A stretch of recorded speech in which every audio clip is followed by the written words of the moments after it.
Welcome to Education Matters, presented by the Public School Forum of North Carolina. I'm your host, Mary Ann Wolf. Early voting is open through November 5th, and we encourage you to check your voter registration, your sample ballot, and find out your voting locations at the North Carolina State Board of Elections website, www.ncsbe.gov.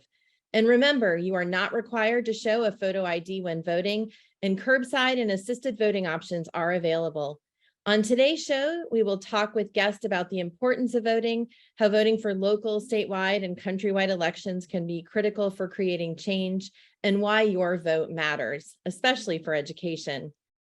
I am absolutely thrilled to be joined today by Dr. Lauren Fox, the Senior Director of Policy and Research at the Public School Forum of North Carolina, and Rani, Dasi, a school board member and vice chair in Chapel Hill Carrboro City Schools, and Senior Director of Operations Finance at RTI. Welcome to both of you. We know that this will be an important election for North Carolina's public schools.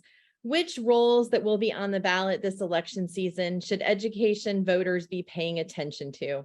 Yeah, that's a great question. I think that oftentimes the midterms are overlooked in terms of their importance, and this upcoming election is just incredibly important, especially for education. So we have all seats in the North Carolina General Assembly that are on the ballot. And the North Carolina General Assembly is a major power player when it comes to setting education policies and funding our schools.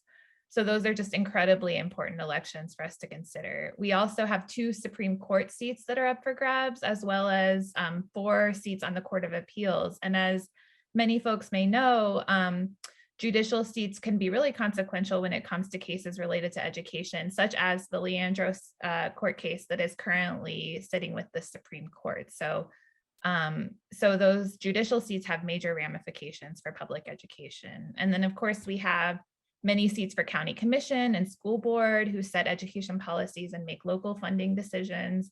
And we have a seat in the US Senate and 14 US House seats that will be up for election as well.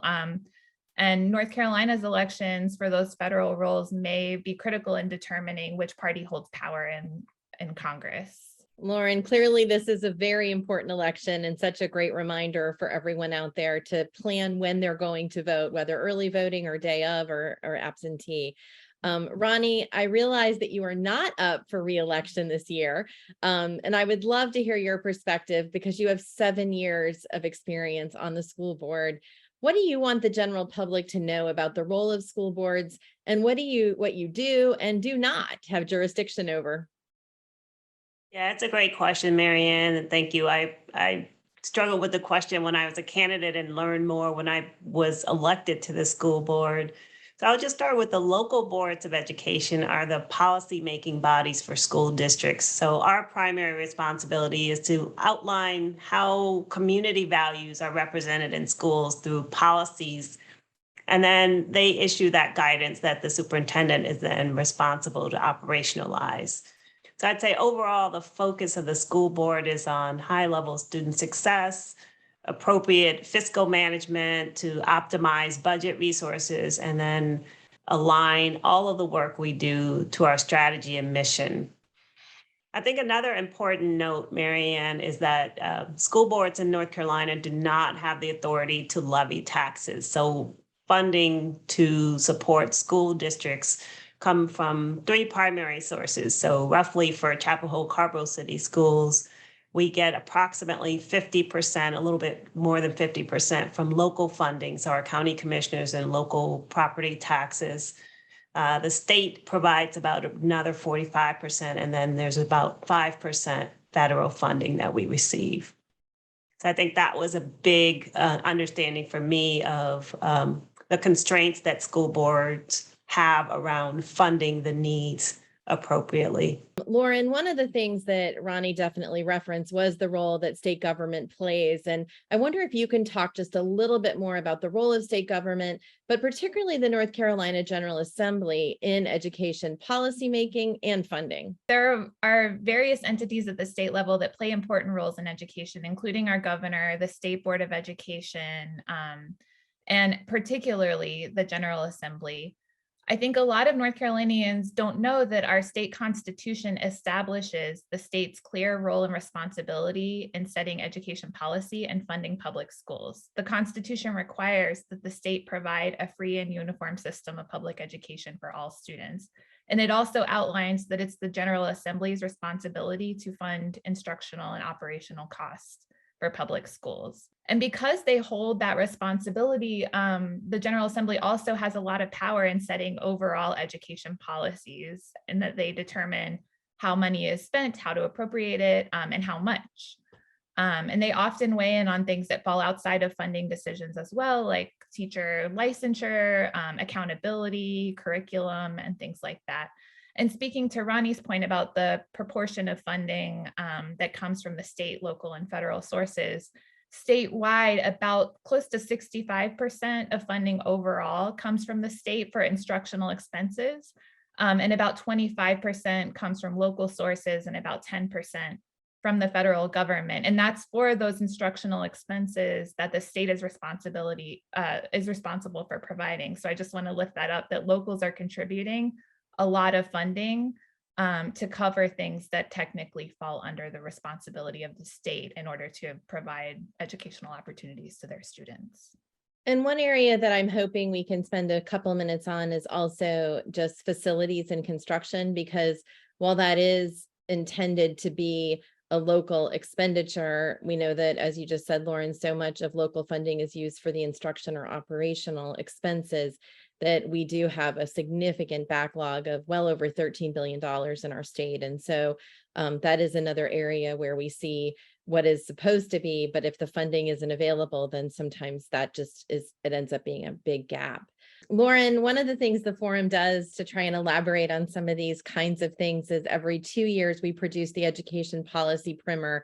And I'm curious, because we have held sessions for hundreds of candidates and also the general public over the last couple of months, what have you found to be some of the most compelling issues that people have had questions about or wanted to learn more? People are often surprised to learn that North Carolina spends more than $3,000 below the national average in per pupil spending, and we rank 49th in funding effort in the country. That's really notable. That's the amount of funding that we provide for education relative to our state wealth overall. So it tells us that we have a lot more capacity in our state to support public schools. And we have a significant surplus in our state budget now and major funding gaps that are making it difficult for our schools to provide the things that students need. So that's a top of mind issue. And really every year, and especially right now, I think when talking to voters and parents and candidates. Related to that would be teachers and staffing vacancies. We've had challenges with our teacher pipeline and teacher shortages for a long time, but I think we've hit kind of a crisis point at this point in time.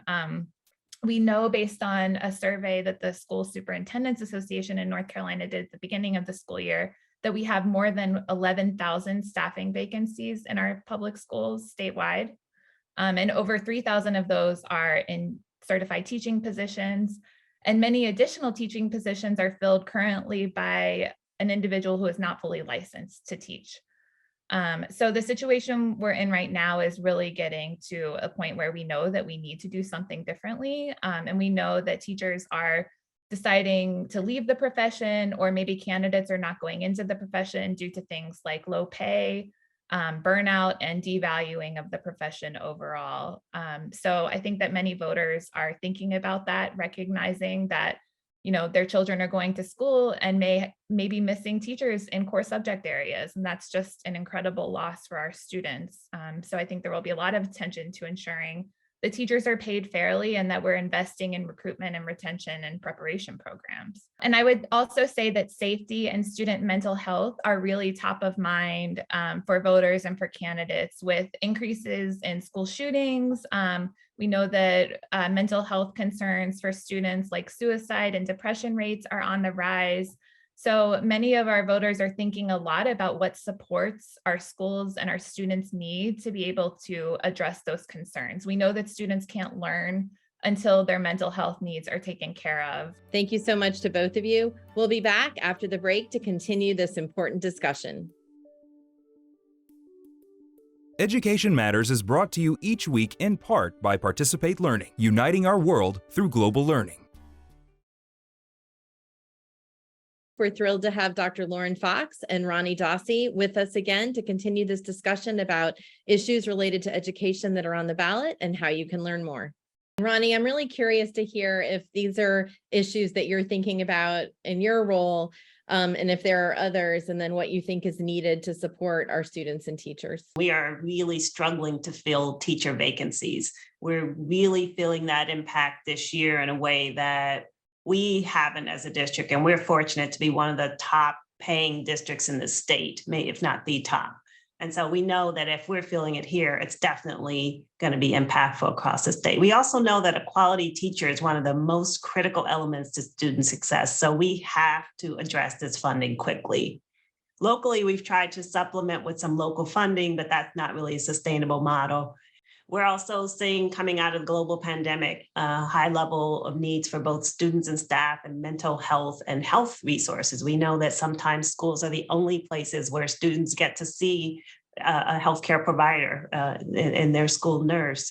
And we're seeing a much increased need for those services. And so just being really thoughtful about what we can do to support that in schools, and hopefully voters are also thinking about how they support candidates who, for example, favor Medicaid expansion that would increase access to healthcare for not just our students, but our families as well, given the urgency of the needs.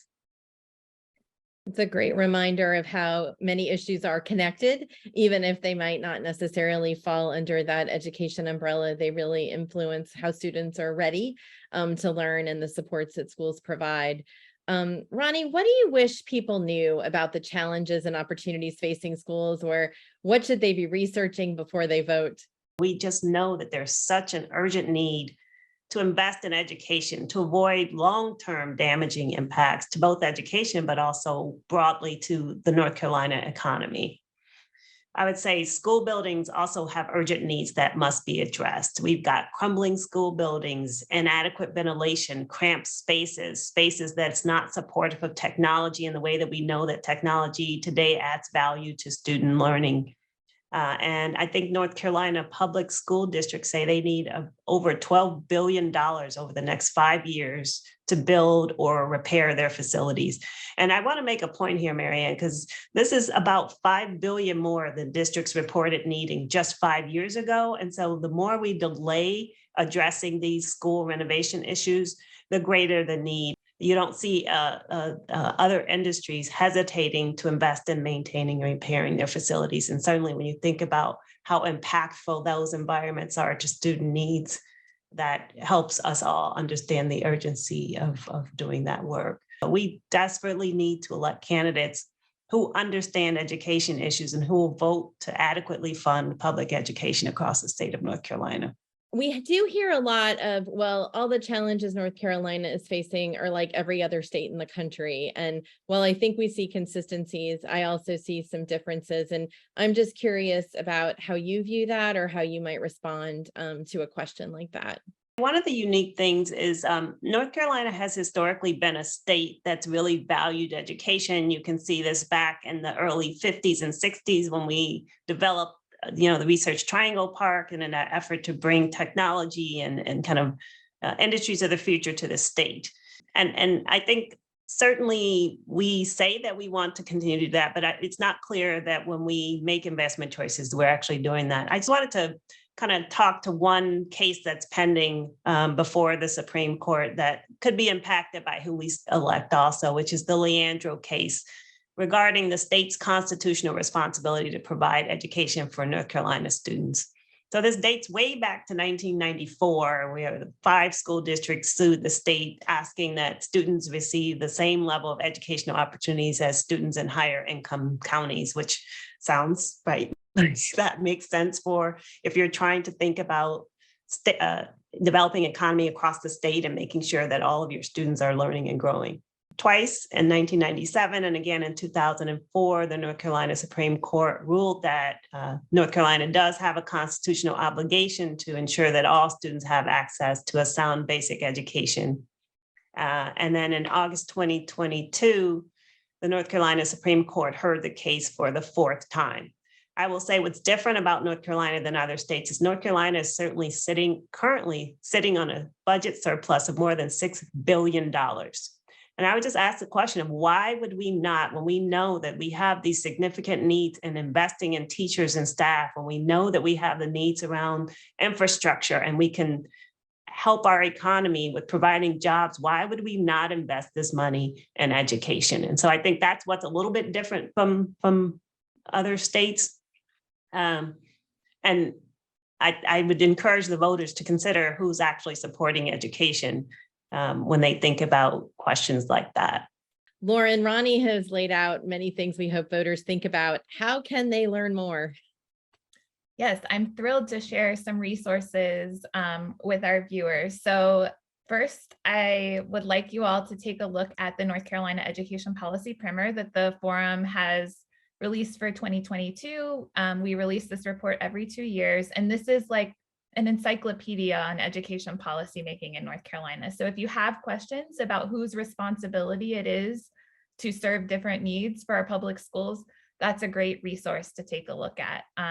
And that can be found on the Public School Forum's website at www.ncforum.org/2022/primer2022 or 22. Lauren, someone recently called it a master class, so I'm going to go with that word instead of encyclopedia. And if you don't want to read the entire document, then we also have a recording of a presentation that we gave outlining a lot of that information on our website as well. We also distributed a candidate questionnaire to all candidates who are running for North Carolina General Assembly in the upcoming election. And that's a great way for you to just have a clear understanding of where different candidates stand on key education issues. So I believe we asked 6 questions on different topics related to education policy, and candidates were able to really explain where they stand and what they would do should they be elected. So that's a great resource and is also on our website at www.ncforum.org. And then I also just want to mention to visit the State Board of Elections website if you'd like to check out your sample ballots. Our districts have changed this year, so it's important to make sure that you know what district you're voting for and who your candidates are. You can find that on their website, as well as make sure that you're registered to vote and learn how to register if you're not already registered. And I know my voting location changed recently, Lauren, so that's another thing you can find there. So another And early voting starts October 20th. So it will be open and there are lots of early voting opportunities. So you won't have to wait in line that long. Please go out to vote. The final word, Rani, is why should people get out there and vote? And I say this with full respect and appreciation for every person who's brave enough to put their name on the ballot. That certainly has included you in the past. So why should people vote? Thank you so much. Again, I would say first, as we've been discussing, education is in a fragile state. We have to rebuild the structures that enable students to learn and grow. But then there are also other elements that contribute to the success or failure of instruction and our economy in North Carolina, and that's access to healthcare. So thinking about Medicaid expansion, reproductive healthcare access, thinking about limitation on voting rights, the critical need to invest in infrastructure, health and safety improvements. And I think really basically foundationally how we think about our very democracy. And so I would just encourage folks to please go learn about candidates. The other thing I would say is candidates often talk about how they support education, but I would really encourage us to look at people's records and where have they voted to actually fund education? Where have they done things that really support education rather than putting it on their mailers and saying that they do? And I think there are, teacher organizations and other places to learn, as Lauren mentioned earlier, about what candidates' positions are on education. And then the last thing I'd say is don't forget our judicial candidates who are often the backstop for a lot of the policy and legislative issues we see across the state. So in North Carolina, there are candidates on both sides of the ballot. So please don't forget to flip the ballot when you vote and vote for all of the races. And thanks to everybody who is interested in education. I really think it's a fundamental element of everything we do in society, from our civics and politics to economic development. And it's just critically important that we engage now and show the urgency of making investments to support education. Well, I just can't thank the two of you enough for shedding light on how people can learn more, what issues are really on the ballot this year as part of this election, and why it's so important that every one of us lives up to our civic responsibility. So thank you so much for all you do for North Carolina and for education. After the break, this week's final word.